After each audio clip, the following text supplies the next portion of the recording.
Hello everyone, welcome back to ClearSurf Financial Education. Today I'm going to be discussing the 7 biggest money mistakes that I've seen people make. So I think you'll follow along, you'll get something from this. You want to follow to the end. I'm going to have 7 that I've seen happen over my last 14 years. Pretty frequently, not everyone's going to have all, but some may be making 1 or 2 of these mistakes. But I think you will definitely, you'll learn something from following along here. So let's just jump right in. So the first thing I want to let you know is that everyone makes financial mistakes. The importance is try to learn and minimize those financial mistakes. Now you can do this either through educating yourself with books, working with a professional, or even just talking to people that are more experienced than yourself that have seen more. One of the things I can tell you is for myself, I started saving for a car when I was pretty young. All the money I was saving early on was put aside for a car, and I thought, talked to some family members and they said, man, if I had all the money I had back from money I spent on cars and boats, I'd be in a much better position right now. So honestly, I started doing that. I started driving the family's other vehicle, the third vehicle in the family. And what it allowed me to do was by 4 years later, by age 22, was to put 20% down to buy my first home. So without a co-signer. So that was a good feeling. So it was kind of like giving up all the little things early on, doing without the latest of this, that, and the other thing to something that had a little bit more importance to me. It was the bigger picture for me.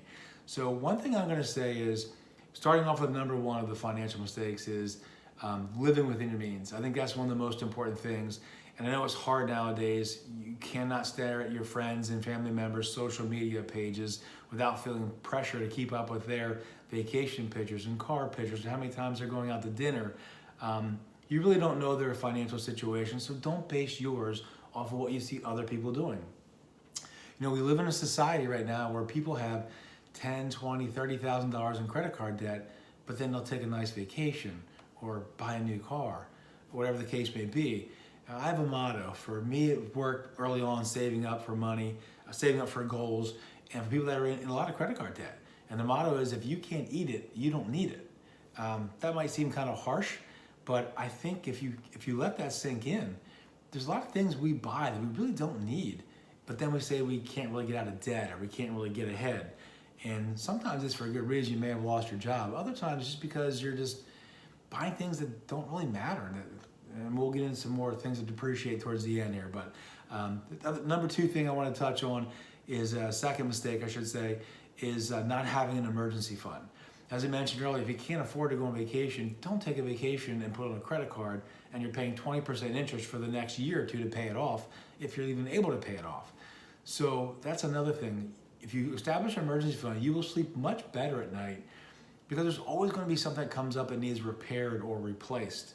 So you should look at this emergency fund as putting money aside that like a normal bill, whether it be $50 a month, $100 a month, whatever it takes, until you get to 3 to 6 months of your living expenses set aside in an account just for emergencies.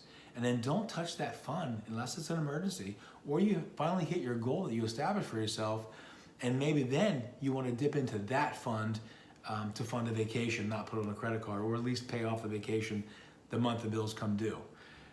Or even maybe invest for a house or something else. So just keep that in mind, just make it as a normal bill, and you won't miss it as much. It won't be so hard to save for that emergency fund if you just look at it as an additional bill. Now, number 3 mistake I see is not having a budget. You want to create a budget and you want to stick to it the best you can. See, without a budget, you won't realize how much money you're spending on eating out or shopping or even utilities until you track it. And this helps hold you accountable and also gives you areas that you might be able to trim some fat once you see how much money you're spending on each category. And I guarantee if you do this for 3 months, you'll be surprised. But you will find some area or categories that you can kind of trim the fat and save some money or defer that money into the emergency funds to help you get you a little bit quicker. The number 4 money mistake I see will be not understanding your credit report or your credit score. And basically all the interest rates you're going to get for cars or homes are going to come based on this credit score. So this can save you thousands of dollars over time. And for me, it's just as simple as paying the bills on time to get you the better credit score, which saves you money. Now, if you do miss a payment or you fall behind on something, the first thing you want to do is call the company or call the bank immediately and explain your situation. So call them as soon as possible. I've done this myself. If I missed a payment by a day or two because of a weekend issue or a holiday and I got dinged with a fee, I would call the bank and they would always reverse it. They look at your history, they see you're relatively consistent paying, they will reverse that fee and they will not charge you.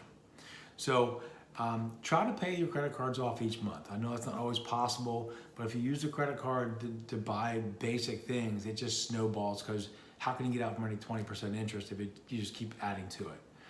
And the other thing you want to keep in mind with your credit score is if you have a balance that you do roll over, you want to keep it between 10 and 30% of the credit line available, because above 30%, it does lower your credit score. So you want to keep it below 30%. Now, the number 5 money mistake is not having a financial plan. Now, you'll buy the things that you want instead of saving for the things that are more important that you really need. So maybe passing up the $5 coffee is not as hard if you have a goal in mind, you're saving for that vacation or you're saving for a car or saving for a house. It makes it a lot easier to forego some of these things if you have a bigger picture in mind of what something you're aiming for. It holds you accountable. And also if you're commingling finances, it holds your partners accountable as well. So me personally, I would rather go on a nice vacation and travel versus having the latest iPhone or the newest clothes or whatever your crutch may be. But you need to choose what's important for you, and that'll help you. But having a plan is really, really important. Number 6 is going without insurance. That's a big money mistake people make. Going without insurance, you're not just risking everything. You're risking everything you work for, but also your future income. Because if you have a medical situation, you can be paying on that for the rest of your life. So it's important. I know a lot of young people think they're invincible. Everyone does when you're young. And you get by with the minimum health insurance and minimum car insurance. But if you have an accident, you could be forced to pay for someone else's medical expense if your insurance doesn't cover it. Or you could have a medical expenditure that goes into tens of thousands of dollars, can happen really quickly if you go into the hospital. So having insurance is super important. And most people don't realize one of the top causes for bankruptcy is medical bills. There is one of the top causes of people to file bankruptcy because they have big bills that they can never get out from underneath of. So keep that in mind. Going without insurance may not be the best way to get ahead. If you're thinking about cutting something, that would be one of the last things I would cut. So just want to keep that in mind. Okay, and then number 7, the 7th and final money mistake is borrowing money to buy things that depreciate. You probably knew that was coming. So the car is the first thing that comes to mind. Buying a new car before you have an emergency fund established is not recommended. Every time you get in that car and turn it on, it's depreciating, and yet you're paying interest to buy something that's depreciating every day you use it. So I bought my first car after graduating college. I was hired into a public accounting firm. I knew I was going to be auditing and driving. And so it was important to have a reliable car. And trust me, I know the difference because I had a vehicle in college that you could turn the car off and hold the keys in your hand, and the starter kept trying to turn over and start the car. It had electrical issues and all kinds of other things, so I've been there. And yes, I've had some friends that gave me a hard time because I actually had that car for 13 years. And I'm like, why did you keep that car so long? Well, I didn't have a car payment for 10 years. And that was more important to me, is to pay down the house that I bought when I was 22. I paid it off by 40. So that was more important goal for me, is to pay the house off than driving the newest car, having the latest phone or gadgets, whatever the case may be. Another thing too, thinking about depreciable items, is if you have a hobby or you buy toys, it'd be 4-wheelers or boats.